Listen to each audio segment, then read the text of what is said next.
belajar mengenai beberapa pengujian hipotesis gitu ya. Yang pertama yaitu video kali ini saya akan membahas tentang pengujian hipotesis tentang rata, yaitu tentang rata satu rata-rata begitu ya. Maksudnya adalah bahwa kita membandingkan sebuah rata baru dengan rata yang sudah ada sebelumnya gitu.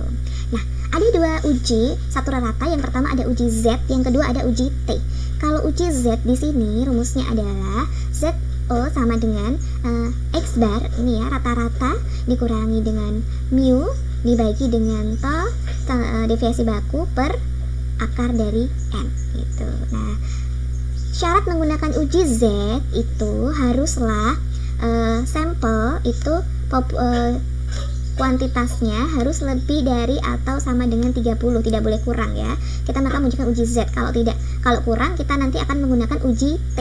Kemudian populasi berdistribusi normal dan tau kuadrat atau variansinya diketahui atau bisa dicari begitu ya.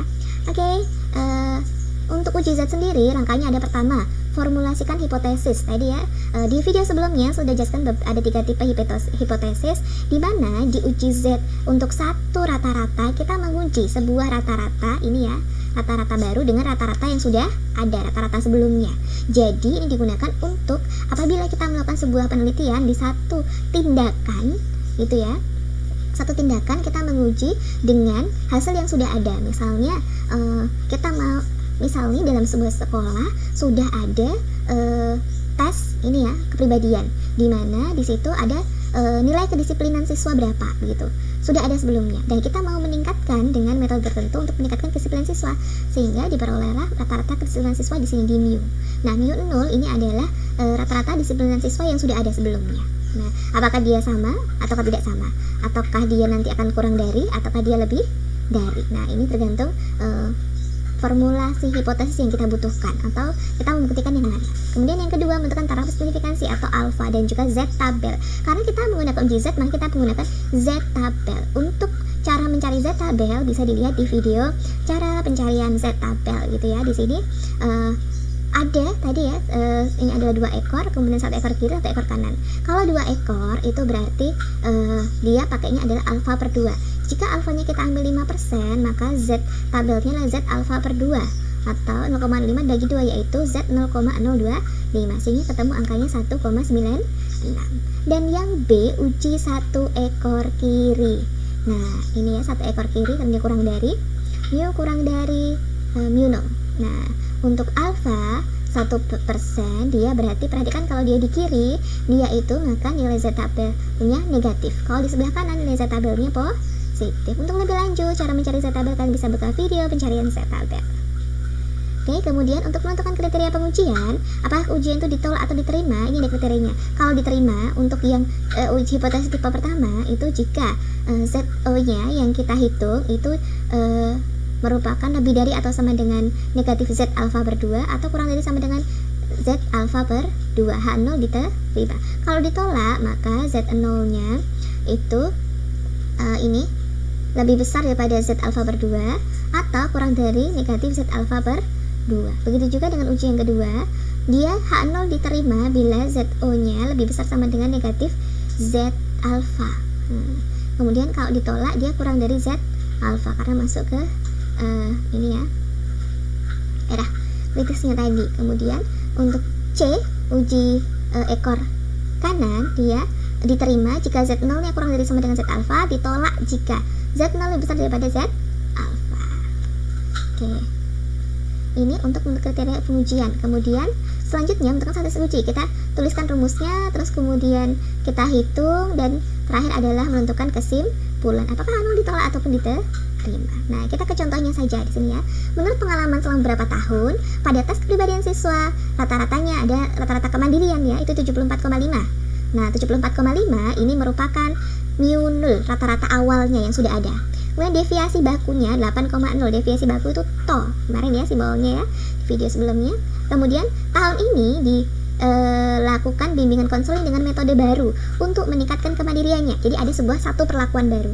Setelah metode tersebut dilaksanakan secara random 200 siswa. 200 siswa itu berarti banyaknya sampel atau N. Kemudian populasi tersebut untuk dilakukan tes kemandirian sehingga diperoleh rata-rata baru. Nah, rata-rata baru ini adalah X bar atau rata-rata sampel tadi yang diambil 75,9 dan alfanya 5%. Nah, perhatikan di sini diasumsikan atau diduga bahwa metode bimbingan konseling yang baru dapat meningkatkan. Berarti mu akan lebih besar daripada mu 0. Kalau lebih besar berarti kita pakai ekor kanan. Kita pakai tipe yang ketiga, H1-nya, yaitu mu lebih besar daripada mu 0 karena meningkatkan. Berarti lebih besar, kita pakai ekor kanan. Nah, perhatikan penyelesaiannya. Pertama, formulasi hipotesis kita pakai yang ketiga, yaitu mu kurang dari sama dengan mu 0. Mu 0 ini kita ganti dengan 74,5.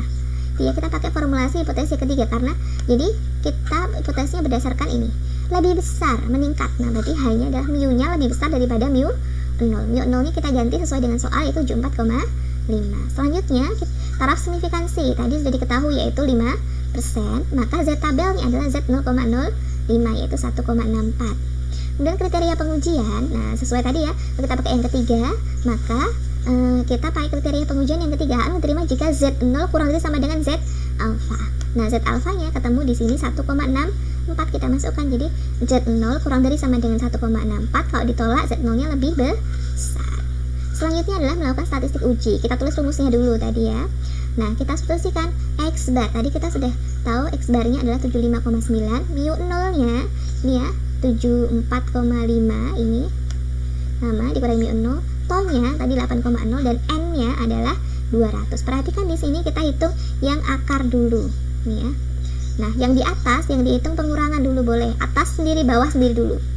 Nah, ini belum saya hitung dulu ya, 8,0 saya hitungnya akar dulu, akar 214,142, baru kemudian dihitung masing-masing. Ini dikurangi 75,9 kurangi 74,5, kemudian 8,0 dibagi 14,142. Nah, baru kita bagi, jawabannya 2,474 ya. Pelan-pelan saja ngitungnya pakai kalkulator dan tidak perlu dihafalkan rumusnya, cukup difahami, syukur-syukur dilihat videonya sambil dicatat gitu ya, dan juga sambil kalian mencoret-coret juga, jadi biar paham. Nah, yang kelima adalah kesimpulan. Perhatikan, karena Z0-nya tadi nih ya, ZO-nya ketemu 24,74, sedangkan Z tabelnya Z0,05 1,64, yang artinya bahwa Z0 lebih besar daripada Z tabel. Kalau lebih besar, perhatikan, kalau lebih besar nih ya, berarti H0-nya ini lebih besar, berarti H0-nya ditolak. H0 ditolak, berarti yang kesimpulannya adalah H1, mu lebih besar daripada 74,5. Nah, kesimpulannya ditolak, berarti mu lebih besar, artinya metode konseling yang baru dapat meningkatkan kemandirian siswa. Artinya populasinya tersebut rata-ratanya sudah membesar. Nah, berarti sudah bisa meningkatkan. Oke, kita ke contoh yang kedua. Sebuah perusahaan mengatakan telah menemukan cara baru untuk produksi rata-rata senar yang tahan 8 kilogram gitu ya. Kemudian seorang peneliti ingin meneliti apakah klaim tersebut benar. Dia mengambil sampel berukuran 50. Nah, pertama, dengan rata-rata awal mengklaim rata-rata 8 kg, itu mu 0. Kemudian tolnya mengambil sampel berukuran deviasi bakunya adalah 0,5 kg. Kemudian n-nya 50 dan x barnya, dan dia mengambil sampel 50, kemudian dari sampel tersebut diulah rata-rata 7,8. Perhatikan, hati-hati, ini alfanya 0,1. Ketika kita membuat kesimpulan, kita tidak boleh sekedar membandingkan mu dengan x bar atau rata-rata di populasi dengan rata-rata sampel ya. Walaupun ini lebih kecil, kita tidak boleh langsung mengatakan bahwa kesimpulan ujinya itu tidak benar karena lebih kecil. Kita perlu melakukan uji analisis terlebih dahulu begitu ya. Sama halnya ketika kita sebagai seorang umat Islam, kita mau menjalankan ibadah, kita tidak lantas saja kita menjalankan ibadah begitu saja ketika hanya sekedar dari guru kita, dari mungkin teman-teman kita meminta kita untuk melakukan ibadah dengan cara A, B, C, D. Tapi karena kita sekarang sudah dewasa, kita harusnya tahu ibadah yang kita lakukan itu ada dasarnya, yaitu Quran dan hadis. Jadi teman-teman PKI semua, mulai sekarang coba dibuka. Kenapa aku sholat menggunakan bacaan A, B, C, D gitu ya? Kenapa bacaannya berbeda-beda? Dasarku itu apa? Jadi kita tahu apa yang kita lakukan itu atas perintah Allah dan juga contoh dari Rasulullah SAW, bukan sekedar kata guru ngajiku, kata guru agamaku. Nah, itu ya. Ini kita belajar belajar dari statistik, kita belajar bahwa segala sesuatu itu harus ada buktinya atau dasarnya. Nah, perhatikan, kita membuktikan bagaimana kesimpulannya. Kalau perusahaan tadi mengklaim bahwa rata-ratanya 8, kita mau membuktikan itu tuh tidak 8 gitu. Nah, jadi kita menggunakan hipotesis yang pertama tipenya. Formulasinya kita tulis yang pertama, mu sama dengan 8 atau H1-nya mu tidak sama dengan 8. Mu 0-nya kita ganti 8 ya. Taraf signifikansinya 0,01 sehingga Z tabelnya adalah 0,01 per 2. Maaf di sini ya. Di sini harusnya 0,05. Ya benar ya, 0,05. Ketemunya 2,575. Kriteria pengujinya kita pakai kriteria yang ketiga. Itu yang pertama menurut saya ya. Jadi Z tabelnya kita ganti dengan ini 2,575. Dia diterima jika Z0-nya itu lebih dari sama dengan min 2,575 dan kurang dari 2,575. Sedangkan ditolak jika dia lebih besar daripada 2,575 atau kurang dari min 2,575. Nah, statistik uji kita tuliskan sama seperti tadi ya. Tuliskan rumusnya, kita tuliskan X bar atau rata-rata baru yang diperoleh peneliti tadi 7,8, mu 0 rata-rata yang diklaim oleh perusahaan adalah atau yang sudah ada yaitu 8, kemudian to deviasi tadi ya, standar deviasi atau deviasi bakunya 0,5 dan n-nya adalah 50, jadi akar 50. Perhatikan di sini 78 dikurangi 8, kita hitung akarnya dulu. Akar 50 yaitu 7,071. Baru kita hitung ini yang pengurangan sendiri, yang pembagian sendiri. 7,8 kurangi 8 yaitu negatif 0,2. Kemudian 0,5 dibagi 7,071 yaitu 0,071. Hasilnya adalah negatif, karena negatif dibagi positif jawabannya negatif 2817. Nah, penyelesaiannya, kesimpulannya yaitu tadi Z0-nya kita ketemu negatif 2,817.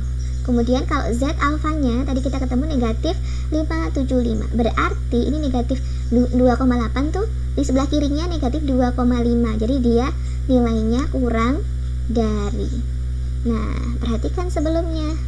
Yang tadi kalau dia kurang dari, ingat Z0 kurang dari, maka H0-nya ditolak ya. Jadi H0 ditolak, artinya apa? H0 ditolak, A1 diterima. Nah, berarti kesimpulan kita adalah 1 mu rata-ratanya tidak sama dengan 8, atau artinya klaim perusahaan tidak benar, bahkan lebih kecil daripada 8. Oke, itu untuk yang uji rata 1 rata-rata itu ya. Untuk yang 2 rata-rata kita akan ke video selanjutnya. Terima kasih. Wassalamualaikum warahmatullahi wabarakatuh.